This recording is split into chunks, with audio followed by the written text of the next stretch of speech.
Do you feel safe in your house? Does your house have secure doors and windows? Do you trust your neighbors, if you even have any? I ask these questions, but I already know the answer. I know so much about you. I know how you tick. I know how you talk. I know what makes you happy. I know what makes you angry. And I know what makes you afraid. I have been watching you since you were just a young one. My, have you grown. You used to be afraid when you were just a little one. You hated going to sleep unless your nightlight was on. No matter, I would just hide in the shadows that your bright wall casts. I am quiet. I am still. Oops, was that a creak on the wall? A bit loud. Just blame it on the house, ceiling, or mice, and fall asleep. You got older. Start to believe less and less in me. You always had a scientific answer for the creeps and the warps. They were just pipes in the air conditioner. That's perfectly okay with me. I don't gain or lose power due to your believing in me. Your fears were still so easy to exploit. I know how much you hate spiders. Here's a nightmare about them. I know that test tomorrow is stressing you out. Well, here's a dream about them too. You must think that you're so strong that you can take the world. Your parents say that your world is your oyster and that you have all that it takes to be whatever you want.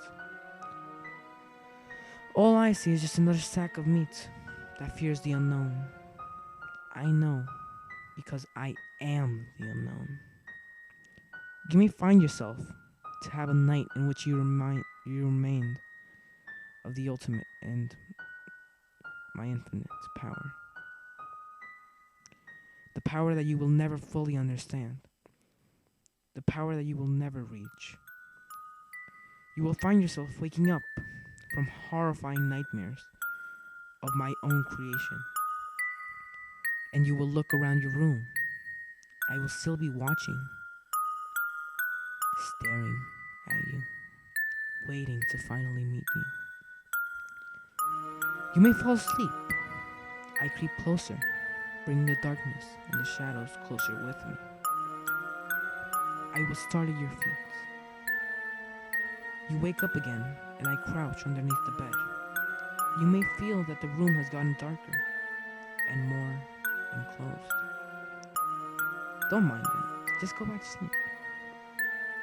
As you fall to sleep again, I resume by going underneath the blankets that you call to protect you. The protection that you normally feel from wrapping yourself in these sheets will soon become your everlasting prison. I creep closer and closer as you start to toss and turn from yet another nightmare that I have manufactured from years of my research. However,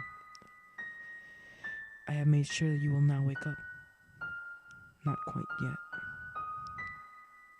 I slither all the way to the edge of the blankets.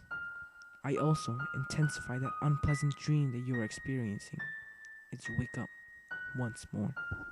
I really must say that I find so much pleasure in intensifying nightmares. Once more you look around the room, noticing that it's much darker. I can see you. I am just a foot or so from your face. You may never see me, but my pearly white eyes see you.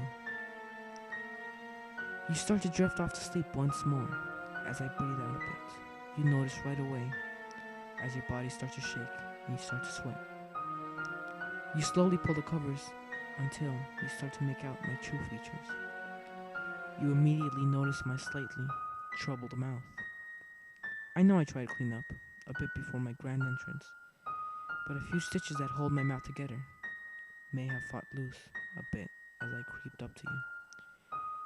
You start to scream as I breathe out the last thing that you will ever hear. The sounds have been described as being the middle of a major windstorm, in the middle of an open space. I make sure that you fall asleep right after. However, sometimes you might just faint. That saves me some time. I creep back into my domain of the shadows to watch you as you sleep once more. I am the shadows that dance across your room at night. I am the banging pipes and the spiders in your dreams. I am the wind that feels a bit too close for comfort. I am the ultimate fear for you. You'll always hear me cry as long as you live in the dumps that you call home. I am the tormentor of those who refuse to abide by my rules. I am the ombra.